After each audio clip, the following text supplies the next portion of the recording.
Our Lord God is the winner. He's the victorious one. Therefore, His people must be winners. Everybody wants to be a winner, and everybody can really be a winner in his own right, in their own context. God designed His people to be winners. And when we say winner, we don't mean winners against other people, but against their own weaknesses and against the work of the evil one. Jeremiah 29:11 tells us, "For I know the plans I have for you, declares the Lord. Plans to prosper you and not to harm you, plans to give you hope and a future." Maganda ang plano ng Diyos para sa mga tao, that they are full of hope and prosperous and that they have a good future. But Satan wants people to be losers. Sabi po ng Panginoong Jesus tungkol kay Satan sa John 10:10, "The thief comes only to steal and kill and destroy." So who is a loser? Sa context po ng usapan natin ngayon, we will define a loser as a person who consciously or unconsciously allows Satan to steal what God gives him. He allows Satan to steal what God has given in store for him. And he allows Satan to destroy what he builds or what he will and he can build. In other words, a loser is a person who allows Satan to kill him and his potentials for greatness. And usually, this kind of loss happens through and because of a person's distorted values, point of view, behavior, and lifestyle. Ang mga matatawag po nating losers ay hindi losers dahil sa mundo, dahil inapi sila, dahil kinawawa sila, sapagkat halos lahat ng tao ay nakakaranas noon. Everybody has to contend with the same reality. But many people become losers because of their own distorted personal values and points of view. Their behavior and lifestyle will be the one to blame. So nakikita po natin ang ating ding meaning ng winner is the one who consciously or unconsciously does not permit Satan to steal from him, to kill him, or to destroy him. We like to discuss 7 marks of a winner so that the people of the Lord may always be guided to win and to become winners. Heavenly Father, we pray that your message may be simple, that we may understand and apply your message in our life. Patuloy niyo pong linisin ang aming puso, purify our motives, cleanse us spiritually so we can look at you and we can behold you and hold your hand and obey your voice. Be the speaker, Father. We ask you to sit on your throne of power and dispense blessings to your people. Kayo po ang maging tunay na tagapagsalita. Tuntungan po ng inyong paa ang inyong lingkod. Gamitin niyo pong kasangkapan, subalit lahat po ng mga karunungan sa inyo magmula. At sa pangalan ng iyong anak na si Jesus, iwinawaksi namin ang lahat ng presensya ng masasamang espiritu. Binibigo namin sa pangalan ng Panginoong Jesus ang anumang masasamang balak ng masasamang espiritu at masasamang tao laban sa iyong mga anak na nagkakatipon-tipon ngayon. We cover ourselves with the blood of Jesus and ask you, Lord Jesus, be our shepherd, be our teacher, be our guide. Father, we ask that you will bless us and lift up your name. In Jesus' mighty name we pray. 7 marks of a winner. At nais ko pong tingnan natin ang ating sarili, ang mga mahal natin sa buhay, ang ating mga nasa paligid, kung tayo yung mga winners, because we should be winners, because our God is a winning God, the winner Himself. Winners, first of all, know their right place. They stay in the right place. Lagi pong naaalala ang lola namin, sinasabi, lumagay ka sa lugar. Sapagkat yan ay isa sa mga pinakamahalaga na quality ng isang tao. Marunong siyang lumagay sa lugar. Hindi siya lumalagay sa hindi niya dapat kalagyan, hindi niya inaagaw ang lugar ng may lugar, leaving his own place empty. Maging sa creation, ang lahat po ay nasa lugar. Genesis 1:16-17. God made 2 great lights, the greater light to govern the day and the lesser light to govern the night. He also made the stars. God set them in the expanse of the sky to give life on the earth. In fact, the Lord set not only the stars in their places, but He set all things in their right places. At sabi sa Bible, in Christ, all things hold together. Proverbs 28 verse 2, when a country is rebellious, it has many rulers, but a man of understanding and knowledge maintains order. So a man of understanding, of knowledge, in other words, a godly man maintains order because God is God of order. And what does order mean? Everything in its place.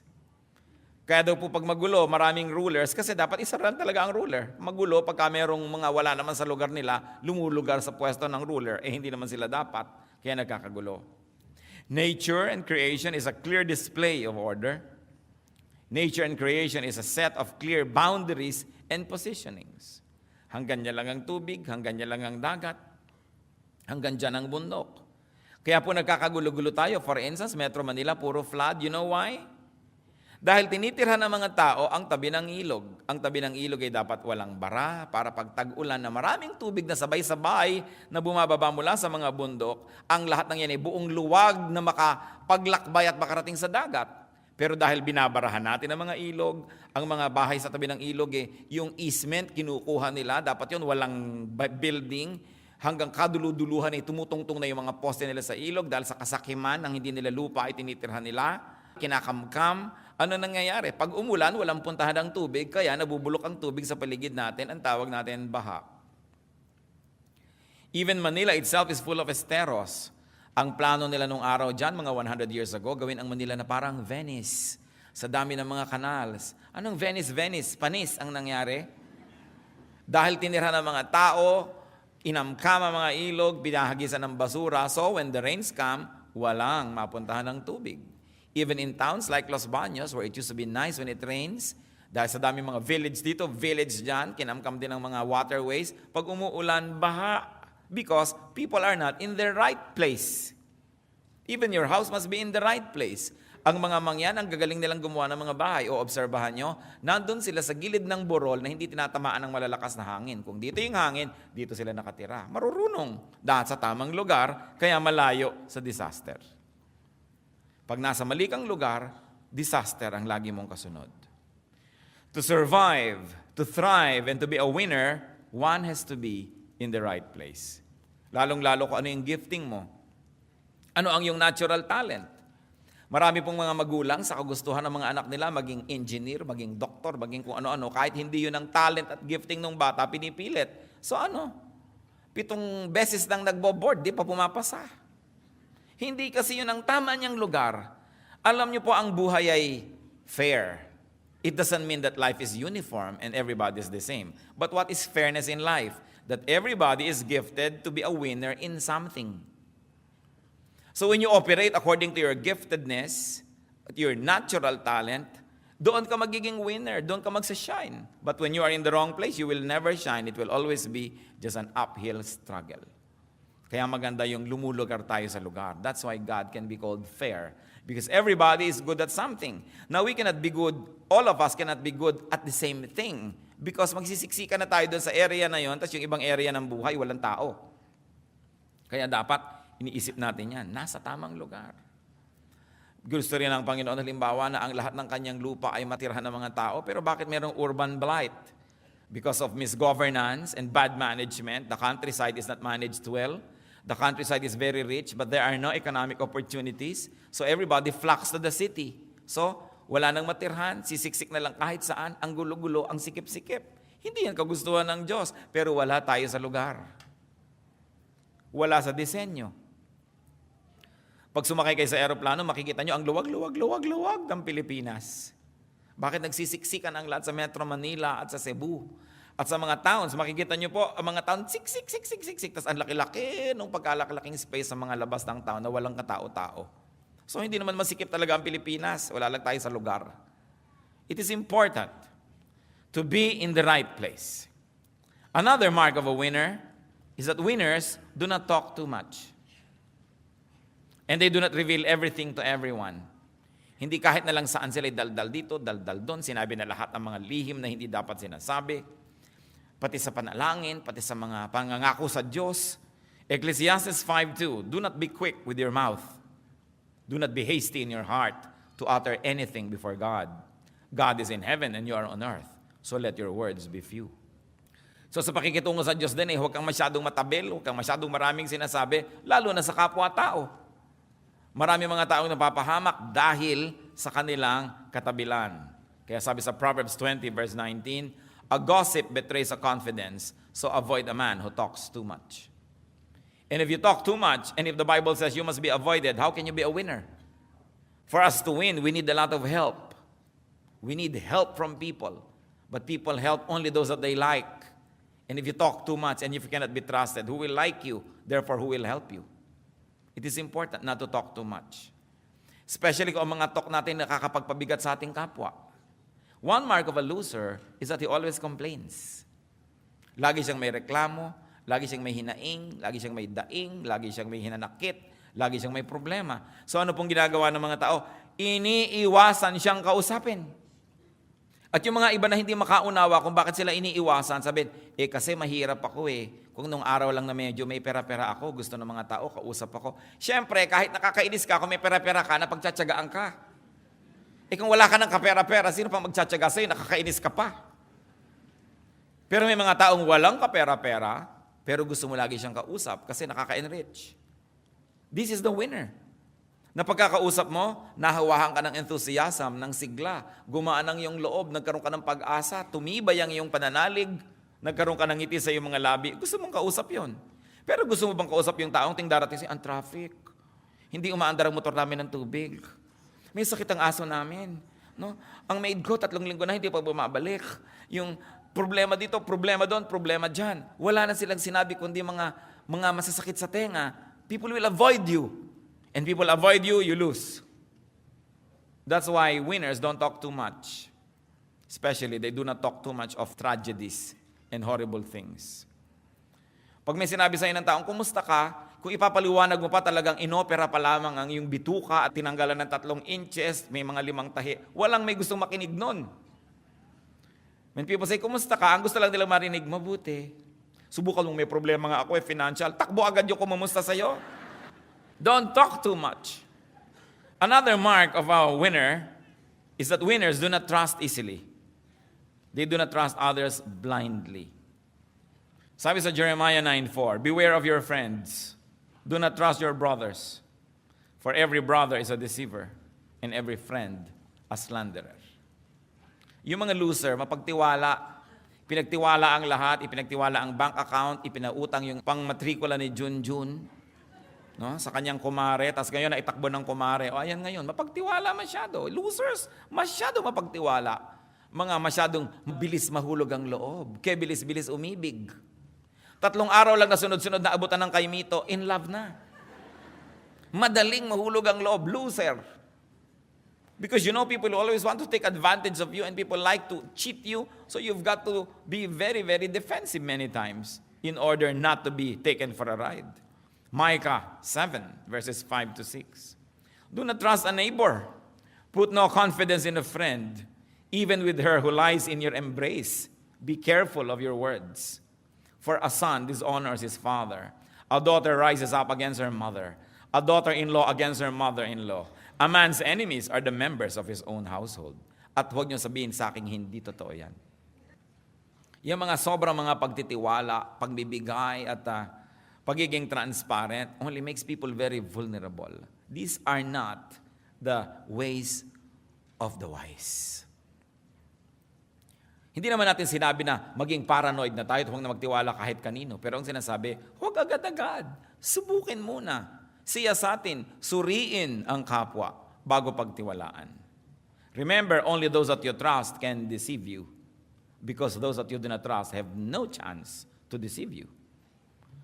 So lahat lang ng pinagtitiwalaan natin ang pwedeng panggalingan ng mga mandaraya sa atin. Kasi ang di natin pinagtitiwalaan, walang pagkakataong mandaya dahil hindi nga pinagtitiwalaan. Kaya lahat ng nadaya, sino ang nandaya? Yung pinagtiwalaan. Kaya kailangan maingat. Another mark of a winner. Winners do not commit easily.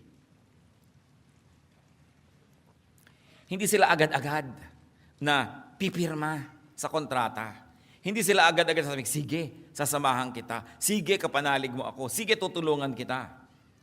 Wise people, winners say, I shall see. Or if you want to be spiritual, let me pray about it.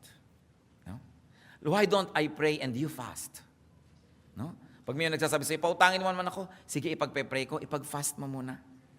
Diba? Kailangan nito ka, sige, agad-agad. Tapos mamaya, pag nakapag-isip-isip ka, gusto mong bawiin yung salita mo, nasabi mo na. Ano sabi sa Proverbs 6:1-5? My son, if you have put up security for your neighbor, if you have struck hands in pledge for another, If you have been trapped by what you said, and snared by the words of your mouth, then do this, my son, to free yourself. Since you have fallen into your neighbor's hands, go and humble yourself. Press your plea with your neighbor. Allow no sleep to your eyes, no slumber to your eyelids. Free yourself like a gazelle from the hand of a hunter, like a bird from the snare of a fowler. Alam niyo po, to strike your hand in pledge, ibig sabihin, gagaranti ka sa utang ng iba. Uutang ako, garantihan mo naman, kumare. O sige, lika. Feeling important ka naman na papirma-pirma doon. Sabi, anak, kung nagawa mo yan, huwag kang matulog, huwag kang magpahinga hanggang hindi mo nababawi ang pirma mo. Magbakaawa ka kung kailangan, magpakababa ka kung kailangan, but free yourself. Kung paano pumipiglas ang isang usa na nahuli ng isang hunter, ganun ang gawin mong pumiglas, huwag kang pumayag, huwag kang matutulog na nakagapos ka kasi paggising mo, baka lalong gapos na gapos ka na. Proverbs 11:15, he who puts up security for another will surely suffer, but whoever refuses to strike hands in pledge is safe. Inulit na naman, kung sino ang nag-guarantee sa utang ng iba will surely suffer. At huwag niyong sabihin hindi totoo. Napakarami na magkaibigan na nagkasira dahil ikaw yung nag-guarantee sa kanya tapos tinakbuhan ka. Magkakasira din lang kayo matapos siyang tumakbo, magkasira na kayo bago pa siya tumakbo. At least nagkasira rin kayo, pareho lang, pero hindi kanya nadaya. Sabi, huwag kayong mag-guarantee. Ngayon sasabihin niyo, Pastor, paano po yan? Di ba dapat tayong tutulong? O sige, tutulong ka, pero huwag kang umasa na babayaran ka para hindi ka iiyak-iyak pagkatapos.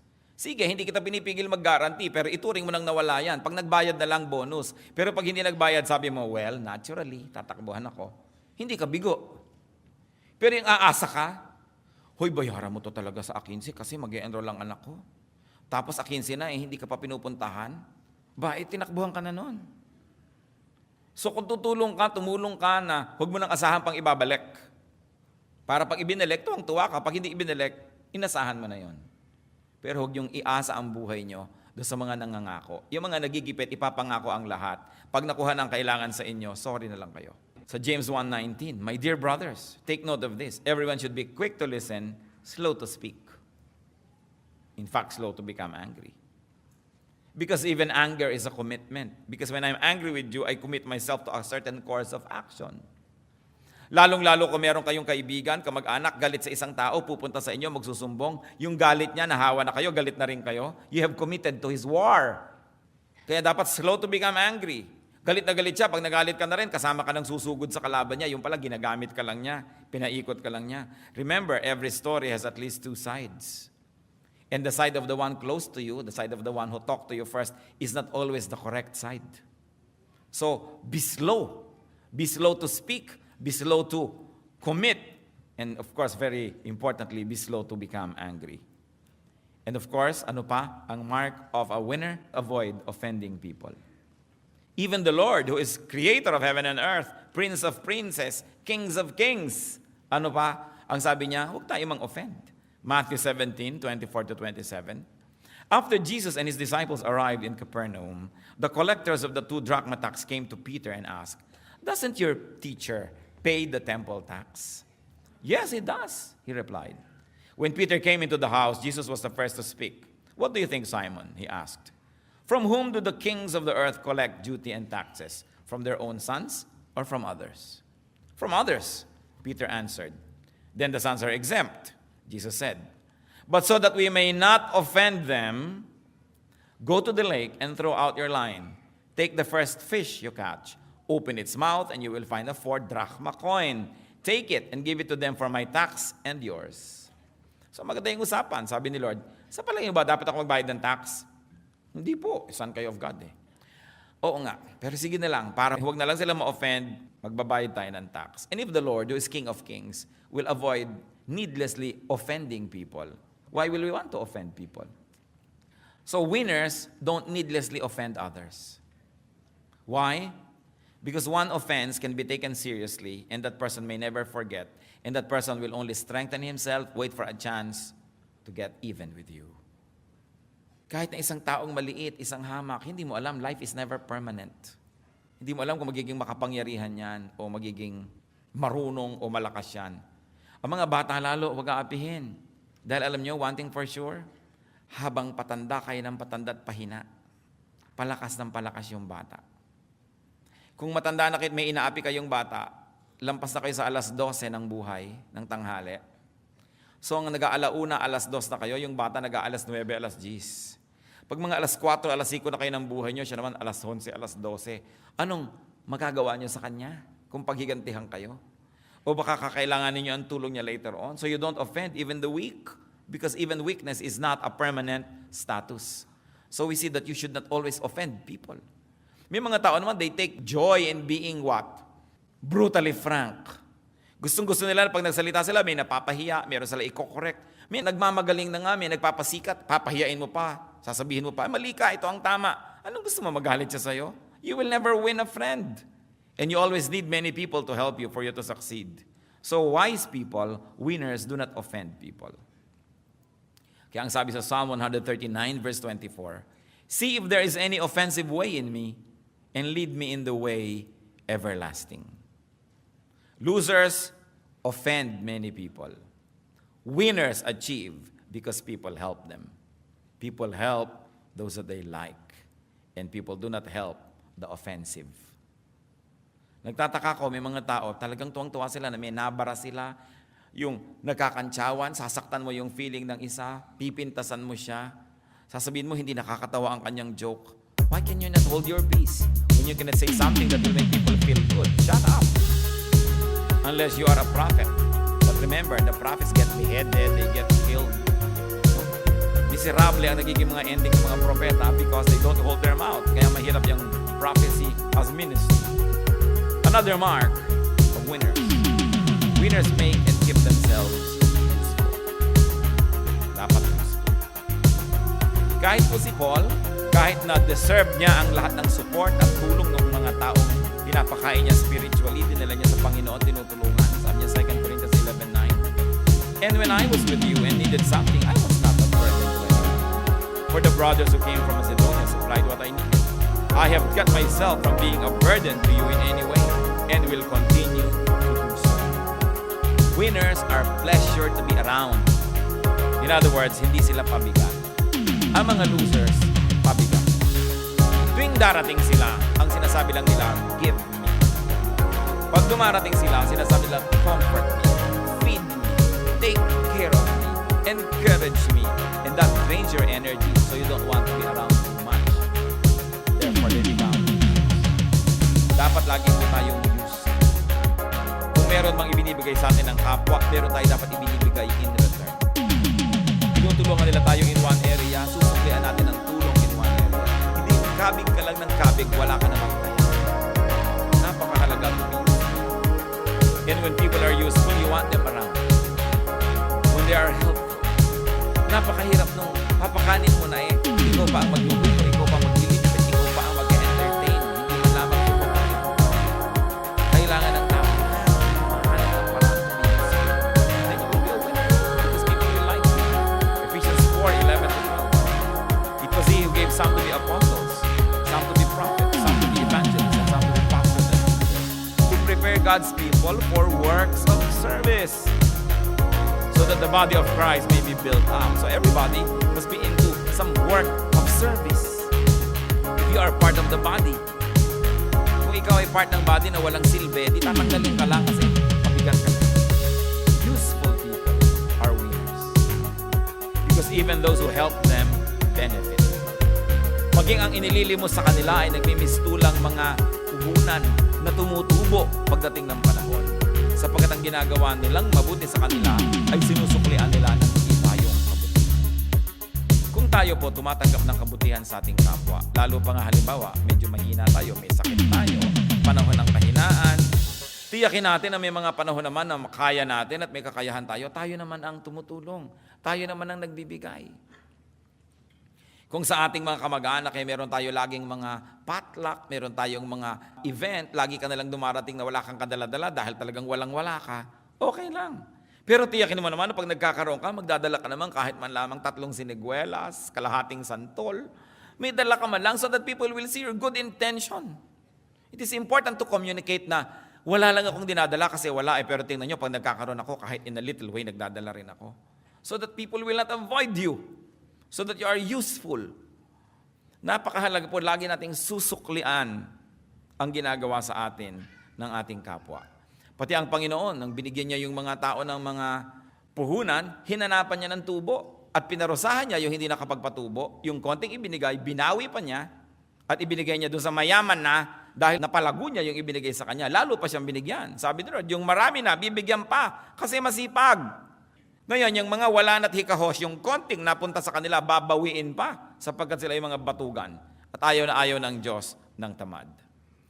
At pampito po, na mahalagang mark of a winner, ang isa pong mahalaga nating dapat tandaan, winners value their good reputation.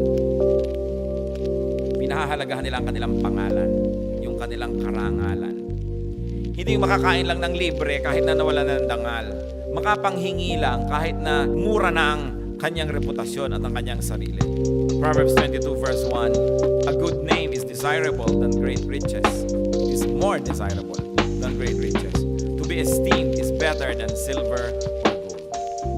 In Ecclesiastes 7:1, a good name is better than fine perfume.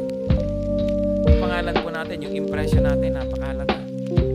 Hindi yung meron lamang isang buffet, pinagbigyan mo na ang lahat ng iyong katakawan at parang isang buong bundok ng hibok-hibok ang iyong plato. So, titisin mo na konti na lang para yung iba magkaroon pa at hindi ka naman mapintasan. Hindi yung pagka nagkaroon ng pagkakataon, kuha ka na ng kuha, nawala na yung iba, baliwala na lang ang iyong pangalan. It's very important to value our good name. Especially if we are in the service of the Lord. Tayong mga Kristiyano. Kaya ayoko ng mga fundraising, sulat ka ng sulat ka kani-kanino. Gusto mo mag-retreat, gusto mo mag-camp, wala ka naman pera kung kanino-kanino ka hihingi. Manahimik ka sa bahay, doon ka magdasal, nandun din ang Diyos. Hindi yung naging cheap ka na, hingi ka dito, hingi ka doon, para ka lamang makapunta kung saan-saan. Merong natawag po ako ng Lord na mag-mission, mag-immersion, mag-observation sa Thailand, sa Burma, kung saan-saan. Tapos lahat na ng tao magpapalimos ka. Kung tinatawag ka ng Diyos, bibigyan ka niya ng pera. Ngayon hindi ka binibigyan, manahimik ka. Kapit-bahay mo lang, kamag-anak mo, hindi Kristiyano, dapat mong missionin. Kailangan pa bang magpunta sa Cambodia para maging missionary? Kaya hindi ako masyadong ganado dyan sa mga kung ano, nung hingi. Even sa atin, mga gustong mag-retreat, gustong mag-camp, magpapa-sponsor kung kani-kanino. Bakit hindi ka mag-alok ng something in return? I always tell our youth, malapit na ang camp. Baka manghihingi na naman kayo kung kani-kanino ng pang-camp nyo. At hindi nyo i-offer na, 8 buwan ninyong huhugasan ng kotse niya at i-sponsor niya kayo sa camp. Give something in return. Hindi ka naman baldado, ba't ka nanghihingi? O sasabihin mo, ipapamalengke ko po kayo, o pag namamalengke kayo, babantayan ko yung bahay nyo. Give something of yourself. You don't just ask. Ang humihingi lang talaga yung walang kakayanan, yung sobrang bata pa, o sobrang tanda na, o sobrang may sakit. Pero pag may lakas ka na magte-text, may lakas ka maghugas ng kotse, may lakas ka na maglinis ang bakuran ng may bakuran. So you say, magkakampo ako, baka pwede na sponsor ninyo ako, lilinisin ko ang inyong bakuran. Dapat willing ka. One time, alam niyo naman yung mga racket-racket ng mga pupunta sa'yo. Alam niyo po, dati ako bilanggo. Ito po mga tattoo ko, tingnan niyo. Gusto ko na po magbagong buhay, kailangan ko po ng pamasahe papunta sa probinsya namin. Bibigyan niyo ba ako? Hindi. Yung mga ganyan. Mga racket-racket niya, para takot mo na lang sa tattoo niya, bigyan mo ng pamasahe. Kung anong tattoo mo, ang tattoo ko, gusto mo tingnan. Tapos meron naman nahihingi. Sabi ko, teka, ano yung nanghihingi na yan? Alam niyo, kuminsan yung church natin, hindi tayo lagi natin ito sa mall, palipat-lipat tayo. May time na masyado kang accessible sa mga ganyan. Sabi nung, kailangan daw nila ng pamasahe mag-asawa. Sabi ko, alam niyo, wala naman kaming ganyang pondo na ipinamimigay. Kung gusto niyo, tatawagan ko yung mga member namin, yung may mga gusto magpalaba, ipaglaban nyo para kayo kumita. Aba, sige daw. Maliitang ka naman, kunti na, ano, palaban natin. Aba, umupo na nga ang mag-asawa at talagang maglalaban na. Naglalaban na talaga sila. Mga 1 hour sa paglalaba, inawat ko na. Sige, lumakad na nga kayo at baka kayo masyadong madelay sa biyahe nyo. Ito na ang pamasahin nyo. Kasi willing maglaba. Pero may allergic po kasi ako sa sabon. Abi, huwag kang mabuhay. Hindi ka ba allergic sa pera? Hindi ka ba allergic sa hangin? Wakasan mo ng buhay mo, allergic ka pala eh. Ayaw mo magtrabaho, gusto mo humingi ka ng humingi. Ano ka, linta? At ang linta, kung mamatay, nagiging man lang fertilizer sa lupa. Mahirap po yung lagi ka lang hingi ng hingi. Kailangan meron kang ibinibigay na kapalit. Lagi ka naman pwede ka magbigay ng kapalit eh. Kahit hindi ka tumbas yung halaga, makita man lang na willing ka. Pagka ganun gaganahan yung tumutulong sa atin. Winners are like that. And you know why they are winners? Because they will always not be down here. Because people will like them and will give them an opportunity. Lalaki ang mundo nila. May mamimit silang mas malalaking opportunity. Bibigyan sila opportunity. Kaya taas sila ng taas. Lahat po tayo na nakataas sa economic ladder, sa ating profession, dahil may mga tumulong sa atin. Hindi kayo pwede umasenso na walang tutulong sa inyo. People always need help to go up. And the wonderful thing about it is, people who can help like to help people who are likable. So losers, beware. Dapat lagi tayong may ino-offer na something good. Yung iba sa sila unfair ang buhay, I don't think so. Sapagkat mayroong mga taong galing sa kalalim-laliman ng pusali, umasenso sobra. Lahat ng tao, I believe, may opportunity. Pero ang liit-liit pa lang ng opportunity sa'yo. Sinasabi pa lang ng amo mo kung namamlansya ka, pwede ba, ipamlansya mo naman ako bukas kasi meron akong lakad. Ako, hindi ako pwede bukas kasi nangingiling ako bukas, bla bla bla bla bla bla. Nainis na sa'yo. Pag may iba ng planchadora, yun na yung kukunin. At ngayon, meron pala yung factory, kailangan niya ng supervisor, natutuwa sa'yo, ang galing-galing mong mamlansya. Ibig sabihin, baka magaling din itong mag-ayos ng ibang bagay. Subukan ko nga maging supervisor sa paggawaan namin ng pakong bakya. Di ba? Mabibigyan ka ng opportunity, and then from there, may nakilala ka ng mga ibang supplier. Sabi, ang galing naman itong supervisor ng paggawaan ng pakong bakya. Alam mo, meron akong tindahan eh. Gusto mo ba ma-supervise? Kaya ka-aasenso because people see you na ikaw'y mahusay, ikaw'y magaling. Pero alam niyo po, lahat ng kapintasan natin, nakikita rin ng kapwa. Sinasabi lang ako, hindi ko ito kukunin. At pag nakita ka pa ng mga may desisyon sa iyong mga katamaran, ibababa ka pa, tatanggalin ka pa. Hindi ba maraming kababayan tayo, may trabaho na, natanggal pa? Paano laging huli? Inuuwi ang pinto ng opisina. Paano hindi matatanggal? We all have opportunities. I believe that God is fair. But people destroy the bridges through which they should pass because of their lack of good character. At isa po yan na kapintasan ng mga losers, bad character. Dapat maganda ang ating pagkatao. Yung pagkatao.